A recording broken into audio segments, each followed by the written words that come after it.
It's been 6 months since I got this racing sim, and I've gotten to know my setup very well, and as a racing enthusiast, I have fallen in love with this thing.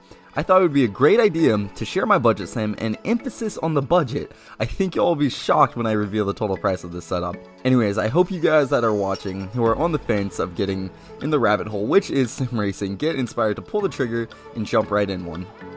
So I have the cheapest possible sim rig you can get, which works perfectly for me in my situation, just because I do have a bad habit of investing a lot of money up front to get into a hobby, just to find out I really don't actually like that hobby. So I didn't want to make the same mistake here. Obviously I did know I was gonna like sim racing, but just to make sure, just to be positive. Anyways, let's get right into the parts that make this sim rig. Starting off with the steering wheel, this is a Logitech G920 force feedback. It's a popular wheel with beginners for a reason. The feedback is good and you can feel the resistance in every turn, and where the feedback is most apparent is going over bumps and you can really feel the car becoming unbalanced. I enjoy this wheel a lot, and it's only the tip of the iceberg. There's wheels out there that have enough torque to break your wrist if you hold on tight enough. My biggest complaint about this wheel is its size. It feels nothing like a real wheel. It's small, it's compact, it's covered in fake leather, and if that's your thing, great. Me personally, I've always preferred Alcantara wheels. I think they look better, I think they feel better. I actually love them so much, I replaced the OEM leather wheel in my STI with a custom-made Alcantara wheel this summer. I do plan on upgrading my wheel before anything else. I'm looking at a Thrustmaster Ferrari F1 wheel. The reviews are great on it, and it's a Ferrari replica.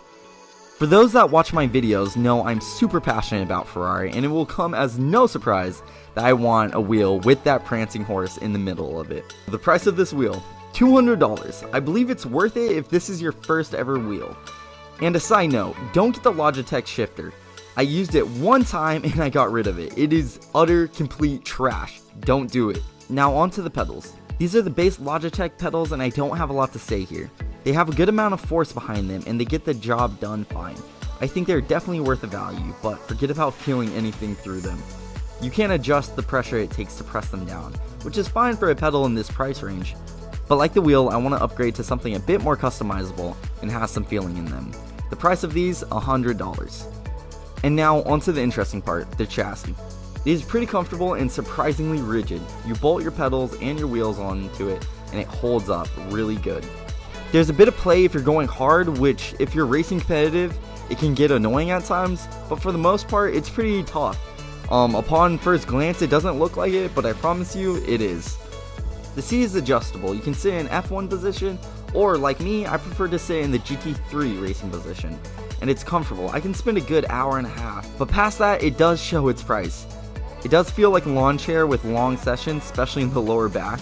I believe that's because of the sag, and it's just not very supportive. But I tell you what, this thing is super handy. You can fold this rig up and put it in the corner.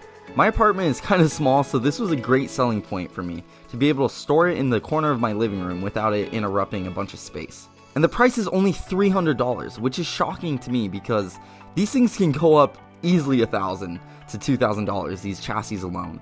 And I'm going to upgrade one day and get something more rigid and solid and that looks better. But believe me, this rig right here is 100% worth its money. Good luck finding an adjustable chassis that holds all your equipment sturdy for this much money. As for the platform, I have an Xbox Series S and a 60-inch TV. Nothing crazy here. Most of you watching probably already have a console, PC, and TV, so I won't include that into the final price. All in, this setup costs $400, which is not bad at all. I believe it's a fantastic value for the price. So this is the part of the video where a lot of people like to ask, if you're fast in a sim, does that mean you're going to be fast in real life? And personally, I cannot vouch for this question because I've never been on a track in my life. I live in Alaska, we don't have a track here, so obviously I've never tracked my car. But it is very widely accepted that yes, it does make you quicker in real life because almost all the race car drivers use them. F1 drivers, GT3 drivers, you name it, they use sims to learn tracks and hone down their skills and learn their racecraft. And I do believe that one day, when I do get on a track one day, that these hours I'm putting in now with the sim is gonna help me and is gonna come to my aid when that day comes. But there's one thing I can definitely vouch for right now, and that is, this is a lot of fun.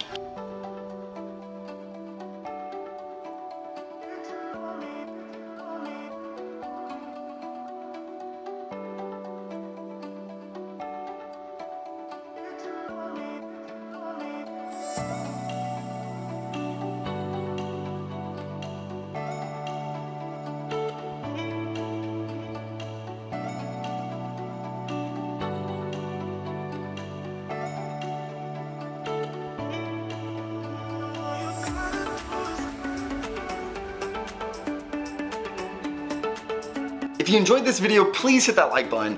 And if you want to see more, consider subscribing and telling your friends. And for now, goodbye, and hopefully I will see you guys very soon. Right now, I'm gonna get back to some racing.